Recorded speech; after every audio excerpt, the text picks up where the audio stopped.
Assalamualaikum warahmatullahi wabarakatuh. Selamat datang di Cerita dari Mereka.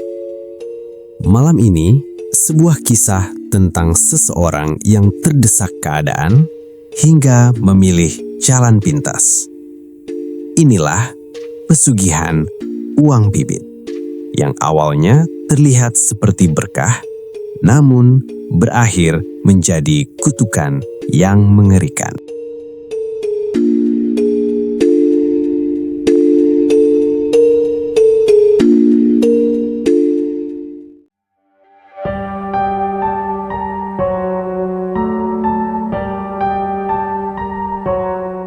Matahari menggantung tepat di atas kepala.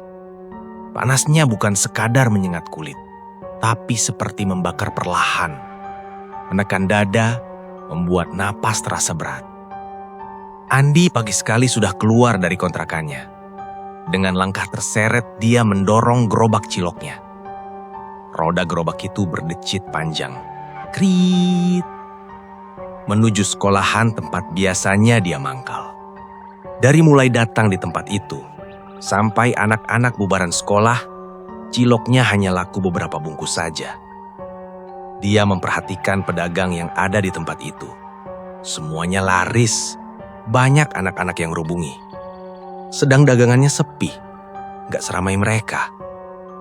Alasan apa lagi pada Pak Darto? Hari ini aja daganganku gak laku, gumam Andi. Andi terlihat sangat kebingungan. Dia pun lalu mendorong gerobaknya, meninggalkan area sekolahan itu. Karena dia berpikir kalau dia keliling, kemungkinan besar yang beli ada. Andi mendorong gerobak ciloknya dengan langkah terseret. Suara itu menggema di jalan kampung yang sepi. Cilok, cilok.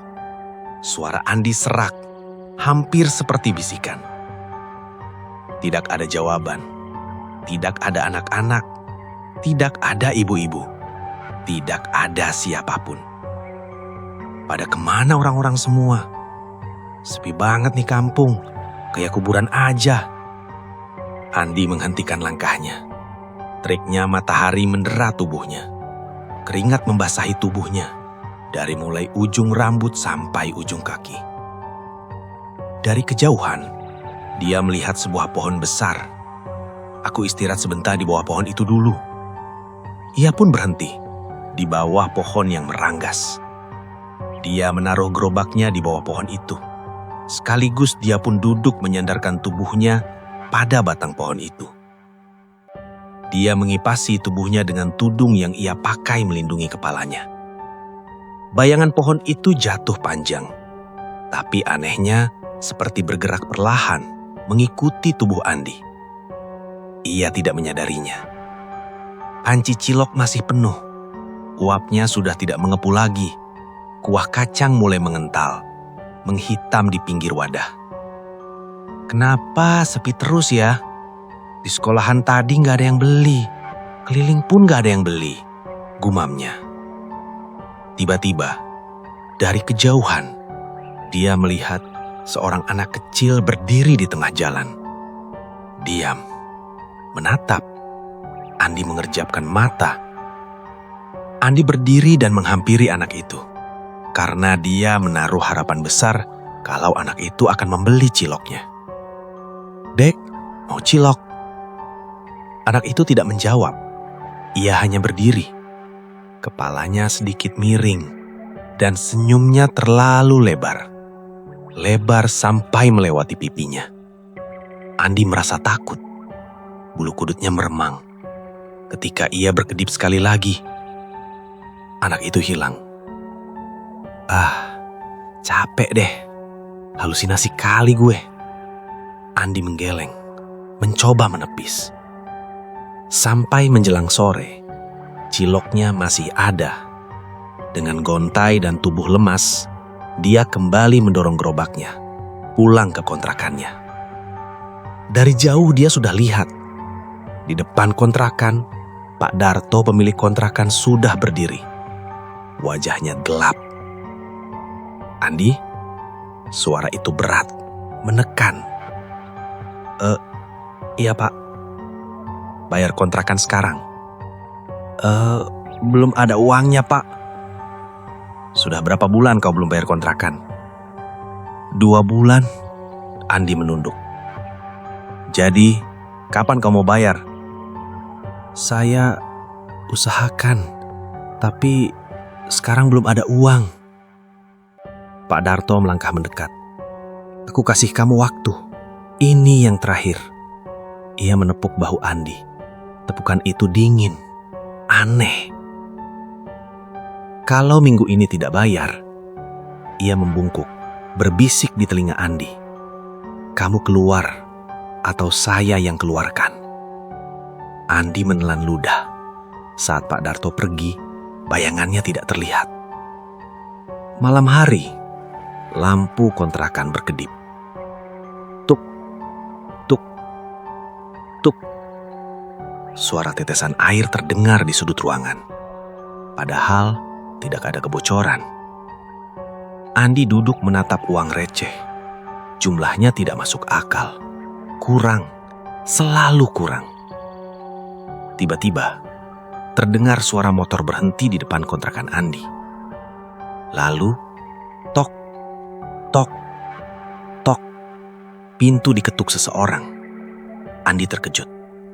Lalu dia berjalan menuju pintu. Andi membukanya. Nampak di ambang pintu berdiri seorang teman satu kampungnya. Rudi. Tapi wajahnya pucat. Matanya cekung. Seperti tidak tidur berhari-hari. "Muka lu lecek banget, kenapa?" "Dagangan gue sepi banget. Heran gak laku." "Lu mau keluar dari ini semua?" Iya Rud." Andi mengangguk cepat. Rudi senyum. Terlalu lebar. "Gue tahu caranya." Ia berbisik. "Pesugihan." Lampu mati. Pesugihan. "Gue takut Rud, kan pakai tumbal." "Ini mah gak pakai tumbal. Yang penting kita gak langgar pantangannya." "Emang lu mau kayak gini terus? Bayar kontrakan gak bisa. Perut lapar. Dagangan gak laku." "Iya sih, gue ikut apa kata lu aja. Besok malam lu gue antar ke tempat itu." "Tujuan kita kemana?" "Kelapa Nunggal." "Diem aja deh lu. Yang penting sampai. Yang penting lu siapin diri deh." Malam berikutnya, angin berhembus pelan, tapi terasa dingin sampai ke tulang. Andi duduk di boncengan motor Rudi. "Masih jauh, Rud?" Rudi diam, tidak menjawab. Dia terus melajukan motornya. Jalan menuju tempat itu sangat seram dan mengerikan. Melewati hutan lebat dan kanan kirinya jurang yang dalam. Andi sebenarnya merasa takut sekali, tapi dia memaksakan diri karena ingin merubah nasib. Jalanan semakin gelap. Lampu jalan satu persatu menghilang. Hanya suara mesin motor. Andi merasa ada sesuatu yang sepertinya mengikuti mereka dari belakang. "Kita udah dekat," kata Rudi. Suaranya datar. Tidak seperti biasanya. Mereka memasuki jalan tanah. Kabut tipis mulai turun. Dan suara lain muncul. Seperti langkah kaki. Mengikuti. 1, 2, 3. Andi menoleh. Tidak ada siapa-siapa. Lalu dia berbisik pada Rudi. "Lu denger gak?" "Denger apa?" Jawaban Rudi terlalu cepat. "Ada yang ngikutin kita dari tadi." "Dasar penakut Lundi," ujar Rudi sinis. Tak lama kemudian, motor berhenti di depan rumah tua. Rumah itu seperti tidak dihuni, tapi ada cahaya. Pintu terbuka sendiri. Kriek. Bau menyengat keluar, seperti kemenyan, tanah basah, bercampur sesuatu yang membusuk. Mereka masuk. Di dalam, seorang pria tua duduk. Tubuhnya kurus, kulitnya seperti menempel ke tulang. Matanya terlalu dalam, dan ia tersenyum. "Kalian datang." Suaranya seperti keluar dari dua arah sekaligus. Pria tua itu menatap Andi. Lama, terlalu lama. Seakan membaca, bukan wajah, tapi isi kepalanya. "Kau lapar?" Andi mengangguk. "Bukan hanya perut." Pria itu tertawa pelan. Dari belakangnya, bayangan lain ikut tertawa. Ia membuka kotak kayu. Di dalamnya, uang. Banyak. Tapi bau amis tercium. "Ambil." Tangan Andi gemetar saat menyentuhnya. Hangat, seperti baru dipegang seseorang. "Gunakan untuk berdagang keliling." Terus gimana menggunakan uang ini? Sambil berdagang keliling, kau juga harus membelanjakan uang itu.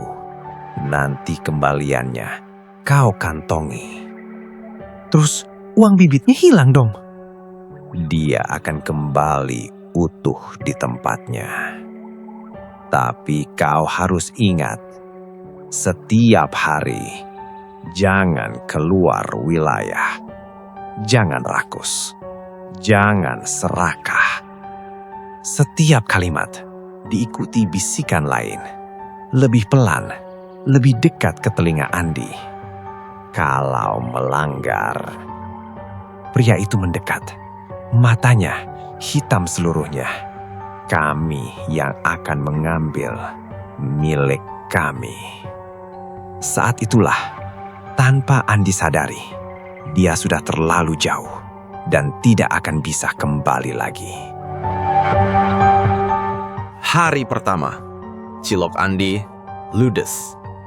Hari kedua, ciloknya laris banget dan ludes lagi. Uang bibit yang dipakai belanja, uangnya kembali utuh. Hari ketiga, lebih banyak.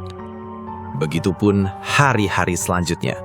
Andi mulai memperhatikan. Ia merasa heran, karena ia melihat pembeli yang sama. Wajah yang sama, senyum yang sama.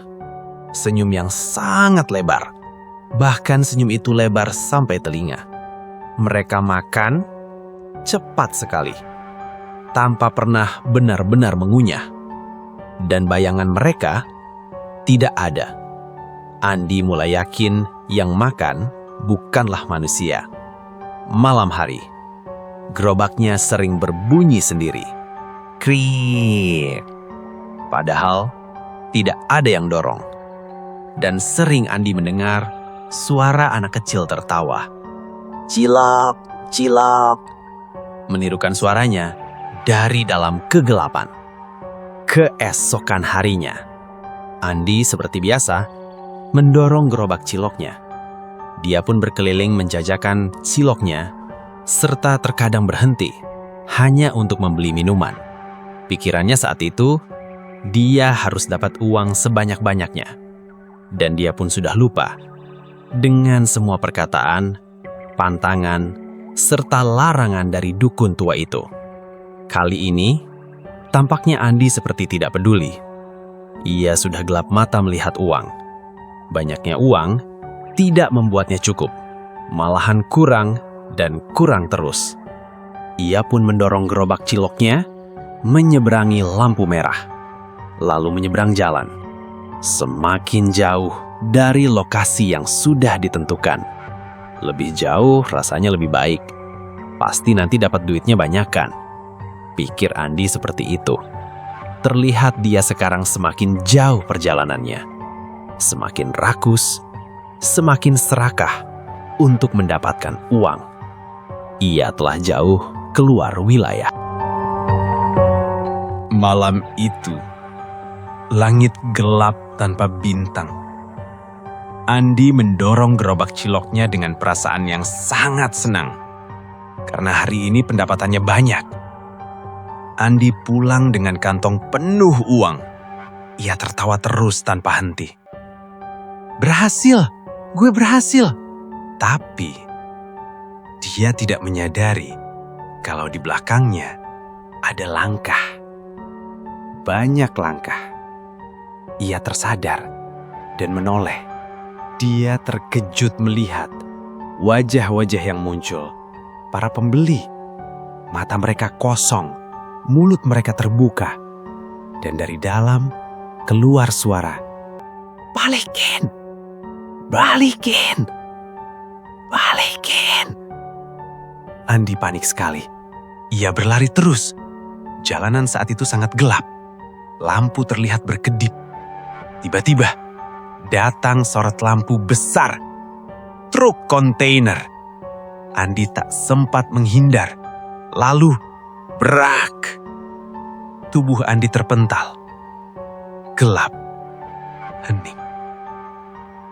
Lalu, uang dalam genggaman Andi berserakan di jalan. Dan uang itu lalu perlahan berubah menjadi daun kering dan tanah. Di kejauhan, terlihat seorang pria tua berdiri. Dan dia tersenyum. Dan di sekelilingnya, bayangan-bayangan menunduk seperti sedang makan. Keesokan paginya, orang-orang menemukan jasad Andi serta gerobak ciloknya yang terguling rusak di tepi jalan. Tapi keadaan Andi sangat mengerikan karena wajahnya tidak utuh dan di tangannya masih menggenggam segenggam tanah basah yang bergerak pelan seperti bernafas.